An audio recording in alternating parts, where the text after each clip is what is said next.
வணக்கம் நண்பர்களே. உங்கள் அனைவரையும் ஆச்சரியத்தில் ஆழ்த்தும் ஒரு ரகசியத்தை இன்று நாம் வெளிக்கொணரப் போகிறோம். தமிழகத்திலும் ஆந்திராவிலும் அமைந்துள்ள இந்த பஞ்சபூத ஸ்தலங்கள் வெறும் கோவில்கள் மட்டுமல்ல, அவை நம் முன்னோர்களின் அசாத்திய அறிவியலுக்கும் ஆன்மீக புரிதலுக்கும் சான்றுகள். இந்த அற்புதமான கோவில்கள் ஏன் ஒரே நேர்கோட்டில் அமைக்கப்பட்டுள்ளன என்பது உங்களுக்கு தெரியுமா? இந்த கேள்விக்கான விடையை நீங்கள் அறிந்து கொள்ள விரும்பினால் இந்த காணொளியை கடைசி வரை ஒரு நொடி கூட தவறவிடாமல் பாருங்கள். இந்த காணொளி உங்களை நிச்சயம் பிரமிக்க வைக்கும்.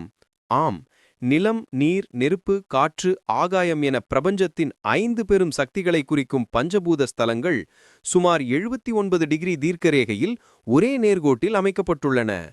காஞ்சிபுரத்தில் நிலத்தை குறிக்கும் ஏகாம்பரேஸ்வரர் கோவில், திருச்சியில் நீரை குறிக்கும் ஜம்புகேஸ்வரர் கோவில், திருவண்ணாமலையில் நெருப்பை குறிக்கும் அருணாச்சலேஸ்வரர் கோவில், ஸ்ரீ காளகஸ்தியில் காற்றை குறிக்கும் காளகஸ்தீஸ்வரர் கோவில் மற்றும் சிதம்பரத்தில் ஆகாயத்தை குறிக்கும் நடராஜர் கோவில்.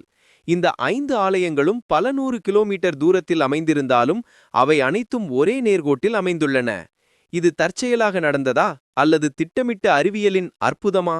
நம் முன்னோர்கள் புவியியல், வானியல் மற்றும் காந்தவியல் பற்றிய ஆழமான அறிவுடன் இந்த கோவில்களை வடிவமைத்திருக்க வேண்டும் என்று ஆராய்ச்சியாளர்கள் நம்புகிறார்கள். பூமியின் காந்தப்புல சக்திகளை அல்லது ஆற்றல் கோடுகளை பயன்படுத்தும் விதமாக இந்த கோவில்கள் அமைக்கப்பட்டிருக்கலாம் என்றும் கருதப்படுகிறது. இந்த நேர்கோடு ஏதோ ஒரு பெரும் சக்தி ஓட்டத்தின் மையமாக இருக்கலாம். இது வெறும் ஆன்மீகம் மட்டுமல்ல, இது அசாத்தியமான அறிவியல். இத்தகைய பிரம்மாண்டமான திட்டமிடல் மற்றும் அறிவியலின் உச்சத்தை நம் முன்னோர்கள் எப்படி சாத்தியமாக்கினார்கள் என்பது இன்றும் ஒரு பெரும் புதிராகவே உள்ளது. இந்த கோவில்களின் ஒவ்வொரு கல்லிலும் ஒவ்வொரு அமைப்பிலும் அத்தகைய நுட்பமான அறிவு பொதிந்துள்ளது. இந்த ரகசியம் உங்களுக்கு ஆச்சரியம் அளித்ததா?